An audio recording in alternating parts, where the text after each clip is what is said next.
When my husband discovered that I wouldn't inherit my dad's money upon his passing, he became really angry. He shouted at me, saying, "What?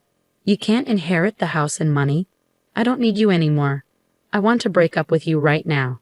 After that, I harbored a desire to retaliate against my husband and my sister, who hastily remarried. My name is Julie, and I work in an office. I'm 32 years old and have been married to Brian for 2 years. I met Brian through a mutual acquaintance, and then we tied the knot. My family was affluent, but with only my sister Mary and me as heirs, our relatives fretted over who would inherit. They deemed Brian a suitable match for me and thus introduced us. Though Brian didn't inherit any money officially, he moved into my parents' home with us. Unfortunately, my mom passed away a few years ago, leaving just my dad, my husband, and me in the house. Brian appeared kind and cared for my dad, but before our marriage, the relative who introduced us cautioned me about him. "I introduced Brian to you, but be cautious. He can be quite fixated on money." Despite nearing our wedding and exchanging engagement rings, I didn't notice any glaring signs of Brian's fixation, so we proceeded with the marriage. Even after tying the knot, I remained vigilant due to the warning. However, Brian didn't seem excessively focused on wealth. Occasionally, he'd inquire about our family's finances during drinks with my dad. Since my dad was forthcoming, I didn't think much of it. Another point of interest for Brian was my sister. She's 5 years my junior and possesses a vastly different personality, outgoing and fond of mingling with different men. Her contrast to me, along with her striking beauty, captured my husband's attention upon their first meeting. "Julie, your sister is quite unlike you, isn't she?" Brian's fascination with my sister, who was stunningly beautiful unlike myself, left me feeling uneasy. Our relatives introduced Brian to me because they worried I might struggle to find a spouse due to my simple appearance and demeanor. They feared our family name might fade. Initially, I didn't dwell on it much, given my beautiful sister. However, later on, I grasped their concern. My dad indulged my sister. He financed her college education after high school, followed by vocational school. However, she lacked concrete plans for either institution. She simply didn't want to work. Despite my mom's urging to find employment after college, my dad insisted on vocational school. After completing her vocational training, she secured a job at a friend of my dad's company. Yet she quit after just 6 months, citing an inability to utilize her skills fully. My sister, with less than 6 months of work experience, displayed unwarranted confidence in her job knowledge, surprising my mom and me. Nonetheless, my dad believed her and promptly found her another position. Shortly after commencing her new job, my mom fell ill and required hospitalization. My sister visited her daily, taking time off work. However, she eventually quit that job too, declaring she cared for our ailing mom. In reality, she mostly sat with our mom in her hospital room or idled on her phone in the waiting area. Meanwhile, I took on all the household chores, tending to our mom's needs while my sister contributed nothing. Despite possibly providing comfort to our mom, her health deteriorated over a month, rendering her unable to communicate. 2 weeks after her decline, she passed away, leaving my dad and sister too stunned to organize her funeral. Taking charge of organizing everything with the assistance of our relatives, I ensured our mother received a proper farewell. After her passing, my sister secured a part-time job and moved out to live independently. However, her earnings didn't suffice, prompting Dad to cover her rent and bills. It appeared she directed her income toward leisure activities. When her part-time job proved insufficient, she turned to Dad for more money. While Mom used to impose financial discipline, Dad became more lenient after her demise. Initially, I didn't object as long as Dad and my sister were content. Even after I married and relocated, Dad continued providing for her financially. Unbeknownst to me, my sister also sought money from my husband, who complied without informing me, fearing my reaction. My sister showed little interest in working, preferring to rely on Dad's and my husband's generosity. However, her carefree lifestyle was short-lived as Dad fell ill and was hospitalized. While I tended to him between work breaks, my sister didn't bother visiting the hospital. Instead, she phoned me, demanding money. "I've been receiving money from Dad every month, so you should continue giving it to me.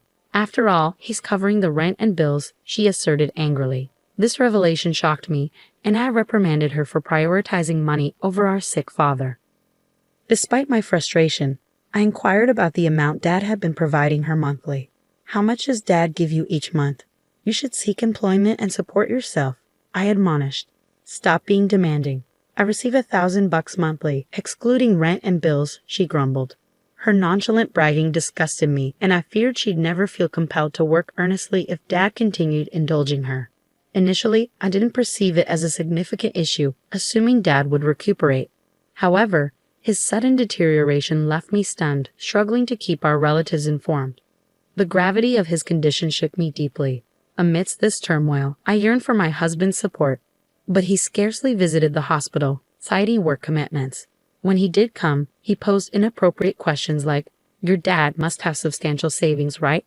And since you and your sister are the only heirs, will the inheritance be evenly split?"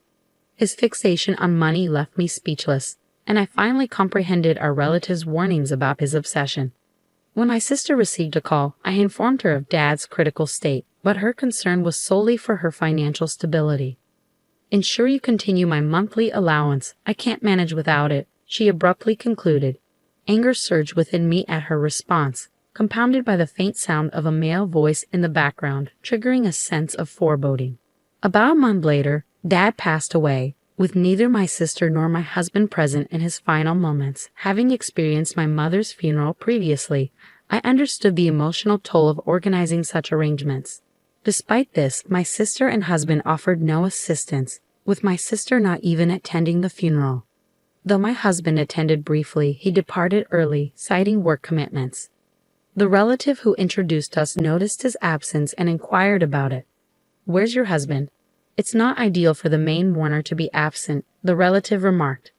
Forced to maintain composure, I offered a forced smile and replied, "He's occupied with work, so he had to leave." The relative sighed in response, mirroring my own sentiments. Following the funeral's conclusion, as I attempted to unwind, my husband smirked and queried, "So how much did you inherit? Even if you split it, you'll still receive a substantial sum, right?" Remembering the forewarnings from our relatives, it dawned on me that my husband was solely fixated on my father's wealth. Disappointed by his true intentions, I avoided giving him a direct response. "I'm not sure yet. My sister seems to be inheriting everything, and I might not receive anything. We haven't consulted the lawyer yet, and I'm still processing everything since the funeral just concluded," I stated, attempting to downplay the situation. My husband's expression lit up with eagerness as he discussed the inheritance, which infuriated me. Suppressing the urge to laugh out of frustration, I responded, "I don't know. It seems I might not receive anything, and frankly, your excitement over it is quite exasperating." Taking my words seriously, he exploded, "What?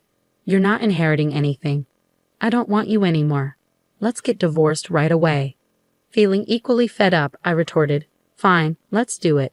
You only married me for my dad's money anyway. I'm filing for divorce." With that, I pushed the divorce papers toward him. Though he seemed taken aback, he proceeded to sign them without hesitation. After signing, he left, uttering, "I'll divorce you, who gets nothing, and marry your sister for her $1 billion inheritance." I paid his words no mind and headed straight to City Hall to file the divorce papers, finally liberated from my dreadful husband. The next day, he promptly married my sister. A few days later, my ex-husband called me, still under the illusion of the inheritance. He yelled, "When are we getting Mary her $1 billion? Hurry up." I had been anticipating his call, unwilling to reach out after his departure. Maintaining a composed demeanor, I replied, "Let's meet at my place this Sunday to discuss it. I've made preparations and have been waiting for you." Excited at the prospect of gaining wealth, Brian hung up. However, I couldn't wait to witness his reaction upon learning the truth. On Sunday, both Brian and my sister Mary arrived at our parents' house. Surprised to find a lawyer present, Brian attempted to maintain his composure, remarking, "I suppose legal counsel is necessary when dealing with substantial inheritances." As the lawyer began, Brian appeared puzzled. "While there is an inheritance matter, Julie has also filed a compensation claim against you," the lawyer declared, presenting Brian with dated photographs showcasing his visits to Mary's house. These photos evidence infidelity before the divorce, resulting in a compensation claim. Upon overhearing Brian discussing inheritance matters with Mary, I promptly requested the lawyer to investigate Brian's infidelity. Though he likely assumed my attention was consumed by my father's funeral, Brian and Mary met frequently at her residence. Armed with evidence, including photographs, I swiftly pivoted the conversation from inheritance to compensation, leaving both Mary and Brian dumbfounded. Brian quickly composed himself, stating, "Compared to the inheritance, compensation is negligible. I'll pay it immediately." As the lawyer handed him the compensation claim documents, Brian signed them without hesitation. Confirming his signature, I asserted, "I'll ensure you fulfill the compensation payment since you've signed it. However, enjoy your time with Mary, who won't receive a share of the inheritance." Upon learning she wouldn't inherit anything, Mary erupted, "What do you mean I'm not inheriting? I was supposed to receive $100 million. Brian's face flushed with anger. "It can't be true that there's no inheritance. I won't allow you to take it all." Calmly, the lawyer elucidated the situation to the enraged pair. "Mary, as the daughter of your late mother from a previous marriage, you were never legally adopted by your late father. Thus, there's no legal parent-child relationship, and you cannot inherit his estate." Turning to Mary, who appeared bewildered, I clarified, "You were just a year old when our parents were married, so you probably don't remember. But I do. I was 6 years old at the time and was thrilled to gain a sister. Little did I know she'd end up stealing my husband. Our parents, facing challenges with us kids, sought mediation to remarry. Mom treated me as her own, and Dad cared for Mary. Perhaps he spoiled her because she wasn't his biological child, and he wanted to be extra cautious.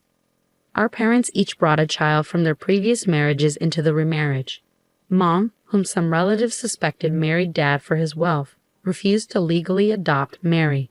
Relatives often suggested suitors to me, knowing I was the only one eligible for Dad's inheritance. Had they borne a child together, it might have complicated matters, but they didn't. Perhaps they chose not to have children to avoid future inheritance disputes.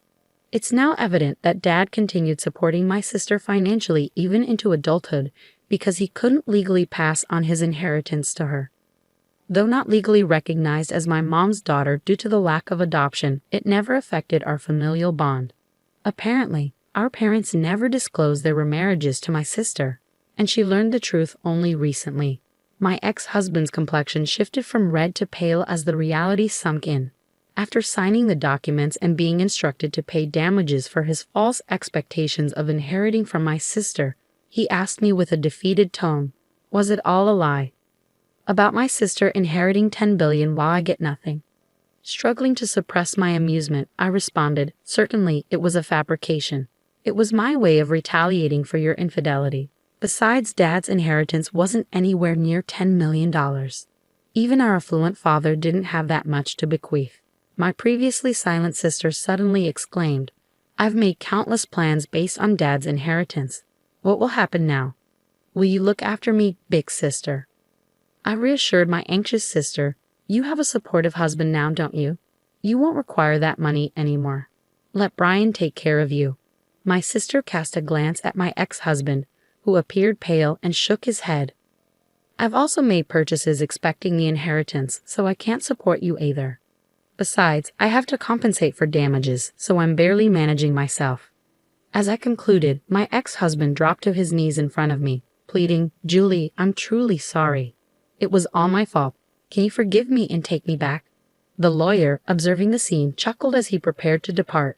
His earlier arrogance had vanished, and his kneeling form seemed rather ludicrous. Following our conversation, my ex-husband and sister departed with dejected expressions, proceeding to divorce soon after. My ex-husband, who had remarried in anticipation of inheriting my sister's assets, lost interest in her upon learning she wouldn't receive the inheritance. Unable to support my sister due to the damages he owed me, we agreed he would make payments from his monthly salary since he had no assets. The lawyer proposed this arrangement to ensure I received compensation without missing out. Deprived of our father's support, my sister grappled with financial difficulties, toiling in a part-time job every day. Unfortunately, she couldn't manage her debts and eventually filed for bankruptcy. Ultimately, she had to vacate her apartment, and her whereabouts remain unknown. While our father's support stemmed from love, he may have indulged my sister excessively. hindering her ability to take work seriously. Later, a relative attempted to arrange another marriage prospect for me, but I declined. I refused to settle for someone resembling my ex-husband. This time, I'm determined to find a compatible partner on my own terms, continuing to reside solo in our childhood home.